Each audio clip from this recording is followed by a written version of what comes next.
Good morning. Say hello again. Hey. Good morning. Hello.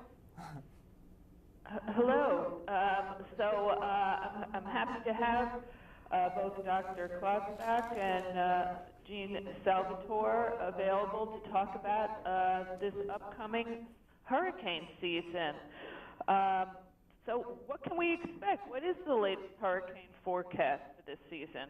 Well, our forecast from Colorado State University came out this morning, and we're predicting an above-average hurricane season, a total of 16 named storms. Of those 16, 8 becoming hurricanes, and of those 8, 3 becoming major Category 3, 4, 5 hurricanes on the Saffir-Simpson scale, winds of 111 miles per hour or greater. Now, while we are 2 months into the hurricane season, which starts on June 1st, about 90% of all your hurricane activity occurs after today, so we still have a long way to go, and again, we are predicting an above-average overall season. Do you find that the hurricanes are more intense, I guess, later in the season, even later than the typical hurricane towards the end? Typically, your hurricane season peaks in September. So the last couple years, we actually have had more really late season stuff, so more in October, November. But on average, if you look, say, over the past 30 to 40 years, your hurricane season is the most active and the strongest storms are during the month of September. Oh, so we have a lot to look forward to, I guess. Yeah, unfortunately, yes, potentially, the season does look to be active. But one of the things that we emphasize with all of our seasonal forecasts is that while overall we're predicting an above-average season, it certainly just takes that one storm to make it an active season for you. Regardless of a seasonal forecast, if one of these storms makes landfall, it becomes a very active season for people that are in harm's way of that particular storm.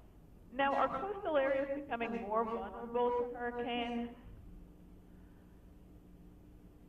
Well, more of us are living in coastal areas, and more of us are building more expensive homes in coastal areas. So this is why everybody does need to think about how they're going to prepare for a hurricane now. So it's really important that every state, from Maine to Texas, really is at risk for a hurricane or a catastrophic storm.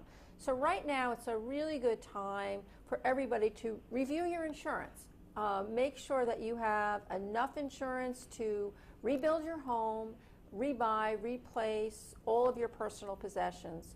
Also look into flood insurance, because flooding is not covered under standard home or business insurance policies, but insurance is available from the National Flood Insurance Program and from a few private insurance companies.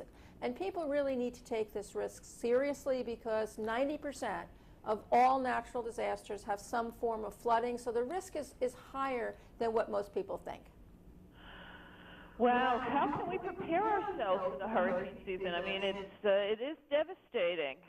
Well, you start with making sure you have your insurance up to date, that you know all of your options, and that if you need to make adjustments, if you need to buy additional coverage, you do it now. The second thing is you want to take reasonable steps to make your property more disaster resistant. So this means you want to consider investing in roof tie downs or hurricane shutters. If the risk of flooding is great, you might also consider elevating your property. The Insurance Institute for Business and Home Safety has all kinds of really good tips. You go to disastersafety.org, so you should take some time now to see what you can do.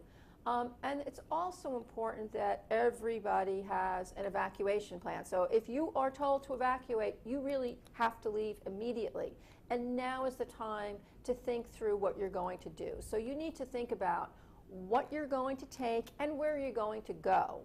And it's really important to think this through if you've got children, if you've got an elderly parent, there's somebody in your family that has special needs, and if you have pets.